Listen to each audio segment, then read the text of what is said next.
los invito a que abran su Biblia en el Evangelio según San Marcos. Evangelio según San Marcos, el capítulo 9 del Evangelio según San Marcos.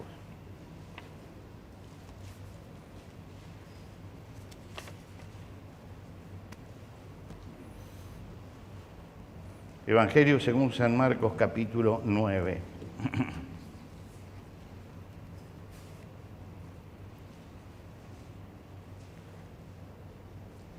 Vamos a comenzar la lectura en el versículo 31. Está Jesús hablando y me detengo en la enseñanza de Jesús en un momento especial de lo que Él les dice en el versículo 31.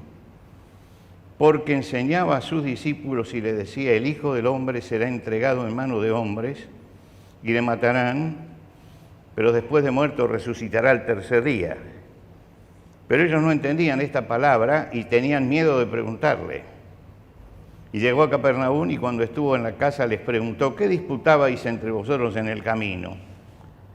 Mas ellos callaron, porque en el camino habían disputado entre sí quién había de ser el mayor.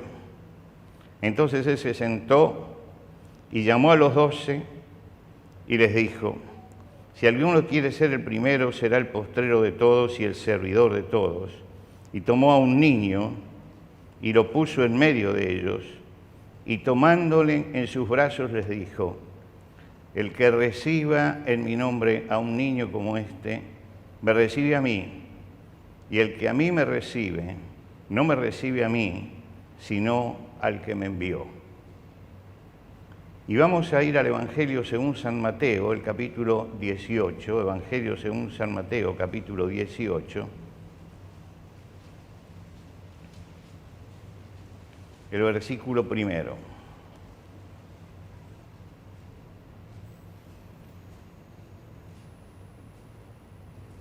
Evangelio de Mateo, capítulo 18, versículo primero. En aquel tiempo los discípulos vinieron a Jesús diciendo: ¿quién es el mayor en el reino de los cielos? Y llamando Jesús a un niño, lo puso en medio de ellos y dijo: de cierto os digo que si no os volvéis y os hacéis como niños, no entraréis en el reino de los cielos.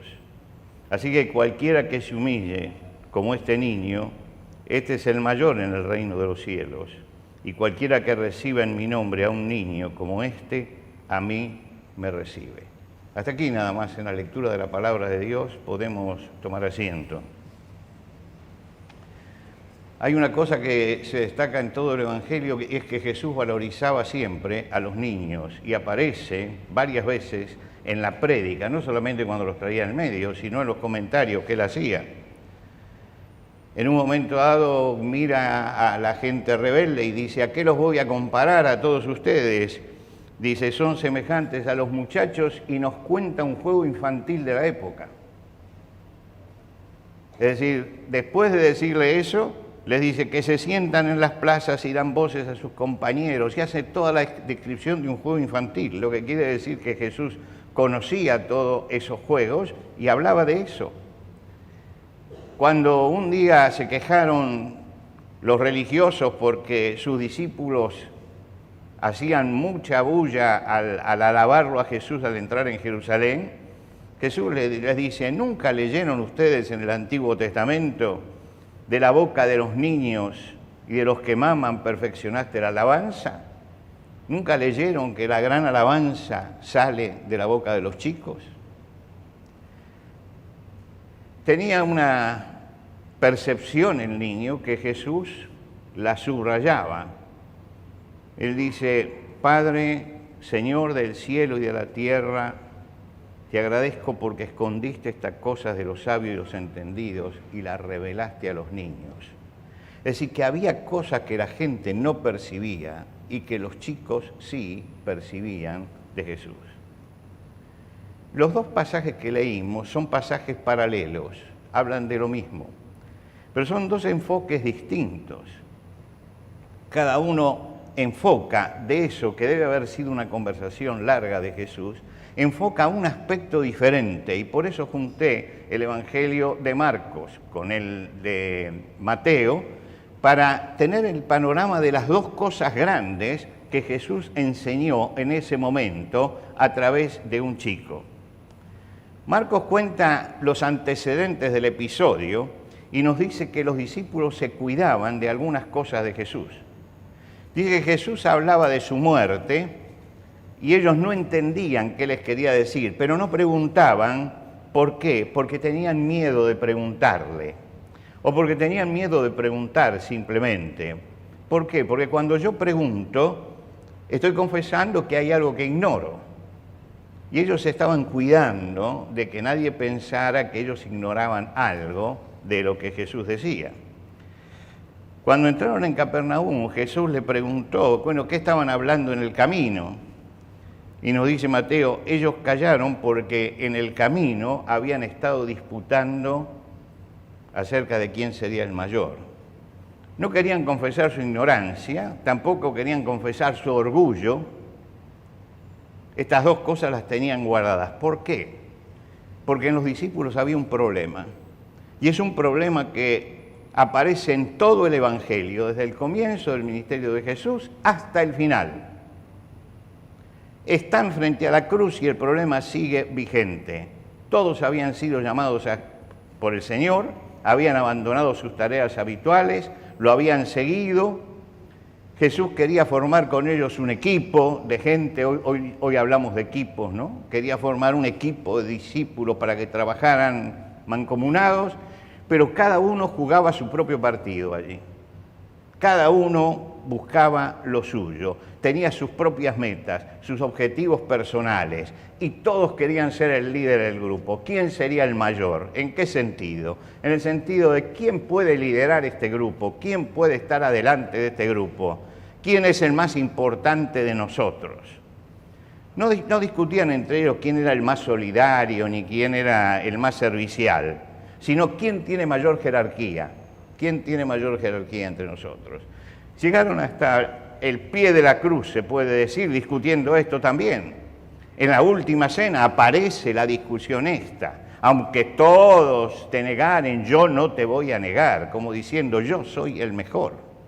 Es decir, era un grupo competitivo, y Jesús sabía que era un grupo competitivo.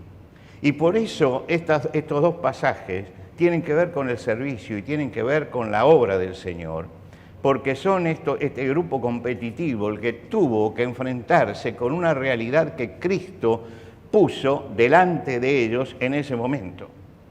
¿Pero en qué forma lo puso? Fíjense que hay un detalle, y el Evangelio hay que leerlo en detalle, un detalle que nos marca Marcos, que es muy importante. Dice que Jesús se sentó y llamó a sus discípulos. Y ustedes saben que en la sinagoga, cuando el maestro se sentaba, era porque iba a transmitir la enseñanza importante, la enseñanza de la palabra de Dios. Quiere decir que acá Jesús llega a un determinado lugar y en vez de seguir hablando con ellos, se sienta. Este era un gesto que ellos conocían perfectamente de la sinagoga, que el que iba a exponer la palabra y el que iba a dar el consejo de Dios se sentaba. Jesús se sienta en ese momento y los llama a los 12 alrededor. Va a darles una lección. La lección no fue criticar la conducta que habían tenido, decirle por qué son orgullosos, por qué esto, por qué lo otro. Jesús hizo un gesto en ese momento. Jesús tomó a un niño y los puso en medio. Ahora, usted imagínese por un momento lo que debe haber sido esto. Eran 11 hombres grandes, rudos, que estaban rodeando a Jesús. Y Jesús trae un niño y lo pone en medio. Imagínense ustedes lo que debe haber sentido ese niño, que tenía 12 hombres que lo estaban mirando y que lo estaban rodeando, y alguien que lo llamaba a que se acercara. Y acá Jesús saca la primera lección. De cierto os digo que si no os volvéis y os hacéis como niños, no entraréis en el reino de los cielos. ¿Qué es lo que Jesús destaca de este niño? En primer lugar, la actitud de confianza de este chico. Él lo llama y el chico viene. No está haciendo cálculos ni está buscando la preeminencia, está respondiendo simplemente a alguien con autoridad que le está diciendo, colócate aquí. Y aunque era incómodo el lugar en que estaba, él estaba sometiendo su voluntad al que lo estaba llamando. Responde a un llamado. Hay una actitud de entrega. Dice Marcos que en ese momento Jesús lo tomó en sus brazos, lo alzó en sus brazos y le dio a ese chico la protección que en ese momento, tal vez confundido como estaba, necesitaba. Ese chico estaba diciendo, él es grande y yo soy chico. Él sabe lo que tiene que hacer. Y por eso acepto y me entrego. Se está entregando. Yo me imagino que ellos cuando vieron esta escena de Jesús llamando a un niño sentado, dando una lección, y Jesús toma al niño en sus brazos, ellos deben haber recordado, esos 12 hombres mayores, que alguna vez allí en el pasado ellos fueron niños. A veces nos cuesta volver a la infancia, pero alguna vez todos nosotros fuimos niños. Y teníamos muchas cosas que perdimos. Porque siempre creemos que el grande es el que sabe, es el que acumula cosas. Y no se da cuenta que, no nos damos cuenta muchas veces de que cuando nos alejamos de la infancia, también perdemos cosas. Armando Tejada Gómez tiene una canción maravillosa que dice, uno vuelve siempre a los viejos sitios donde amó la vida y entonces comprende cómo están ausentes las cosas queridas. Uno vuelve siempre. Y Jesús en ese momento los estaba haciendo volver a los discípulos en su mente. Porque en el comienzo de la vida, cada uno de ellos había sido un niño. Y si el Señor lo hubiera llamado en ese momento, se hubieran entregado. Ahora no. Ahora discutían quién iba a ser el mayor. Hubieran preguntado, porque no hubieran temido ser ignorantes, pero ahora no. Porque ser ignorantes me baja puntos en esta lucha que tenemos por quién va delante. Y yo creo que ese niño estaba diciendo todo lo que ellos perdieron en ese momento.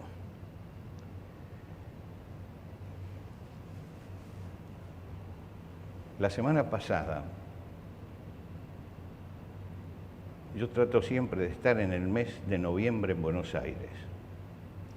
Viajo siempre, pero en noviembre, Buenos Aires.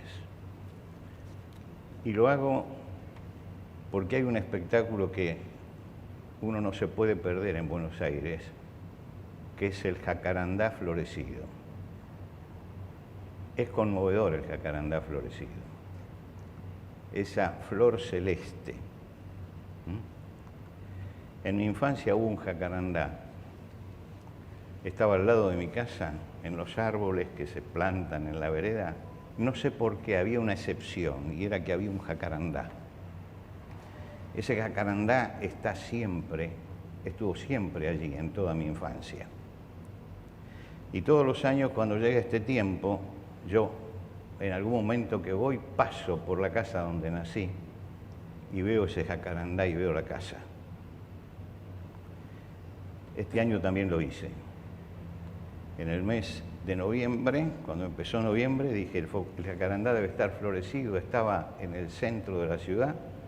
Dije, para salir voy a pasar por ahí. Paso, me bajo, estoy solo, es un pasaje, así que estoy solo, se puede estacionar siempre allí. Me acerco al árbol y miro porque allí jugaba la bolita. Allí se hacía con el taco el hoyo, ¿m? Y después se jugaba la bolita. Y miro hacia arriba y está la terraza de mi casa. En esa terraza, en la calle se remontaban los barriletes, pero yo subía a la terraza y una vez que el barrilete estaba arriba, porque hay que correr para que remonte, entonces se tiraba el ovillo a la terraza y yo lo agarraba desde la terraza. Y entonces lo manejábamos desde la terraza, que era pasar por encima de todos los cables. Y yo voy y recuerdo eso. Y este año dije, voy a ir. Cuando llegué, la casa está en demolición. Y al jacarandá lo cortaron. Y yo sentí que en algún punto estaba perdiendo una parte de mi infancia en ese momento. Se estaba yendo. Y estaba trabajando sobre estos versículos y dije, nunca más oportuno, Dios, para hablar que en este momento, en que me está haciendo sentir realmente lo que es la pérdida de los valores de honestidad, de sinceridad, de inocencia que tienen los chicos y que tiene la infancia. Los discípulos, cuando se acercaban, los chicos trataban de alejarlo de Jesús, de alejarlos de Jesús. ¿Por qué? Porque molestan. Jesús les decía, déjenlos venir. De ellos es el reino de los cielos. De ellos. Hoy estaba hablando con los que trabajan con los chicos aquí, con Sol y con algunos de ellos, y les decía, miren, yo cuando iba a la iglesia y tenía menos de 10 años, para mí el sermón era una tortura, porque no entendía nada, era una tortura. Entonces digo, hacemos el trabajo con los chicos por dos cosas. En primer lugar, porque tenemos que enseñar la palabra de Dios a su nivel. Y en segundo lugar, porque yo no quiero ser el torturador de nadie. Y ahora llega el tiempo de vacaciones. Y los chicos van a tener que escucharse los sermones en vacaciones. Y les estaba diciendo, miren, organicemos algo en este verano para que los chicos no los tengamos que torturar. Porque usted entiende esto, pero un chico de 10 años, de 8 años, todo esto no lo entiende, no lo entiende. Y yo recuerdo cuando venía a la iglesia con Ariel, que era chiquito, que me decía, ¿no lo podés hacer un poco más corto? ¿Por qué? Porque bueno, porque el chico tiene su lenguaje, el chico tiene sus tiempos. La primera lección que les dio Jesús es que el hombre tiene, para acercarse a él, que volver a la inocencia y que entregarse como se entrega un niño, con toda simpleza, con toda confianza, en una actitud de entrega total y abrir confiado la mano de fe. Esta es la forma de acercarse al Señor. Y esta es la forma también que los discípulos tenían que aprender en ese momento, porque ¿cómo van a trabajar si no saben esto? Si no saben esto. Y la segunda lección que les digo es, y siempre respondiendo la misma pregunta, ¿quién es el mayor en el reino de los cielos? ¿No? Dice, cualquiera que recibe en mi nombre a un niño como este, a mí me recibe. Ellos tenían la obsesión de ser el mayor. Y esa obsesión que ellos tenían marcaba toda su vida. Todos querían ser los líderes del grupo. Y lo repetían permanentemente esto. Y se lo pedían a Jesús. Y hasta mandaban a la mamá para que se lo pidiera. Que mis hijos estén a la derecha y a la izquierda tuya.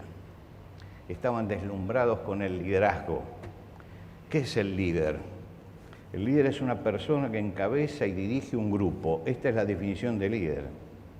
Líder. Nosotros vivimos en un mundo competitivo y la palabra líder está todos los días sobre la mesa, todos los días. Hay que ir adelante, le decimos a nuestros hijos, hay que creer, hay que avanzar, no nos tenemos que conformar con lo que somos. Y el joven estudia y el hombre trabaja porque quiere avanzar y está bien que quiera avanzar.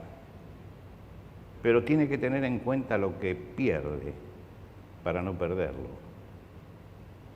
Jesús contó la historia de un rico que se vestía de púrpura y lino fino, el traje del sacerdote y del rey. Los sacerdotes vestían lino fino y los reyes usaban púrpura.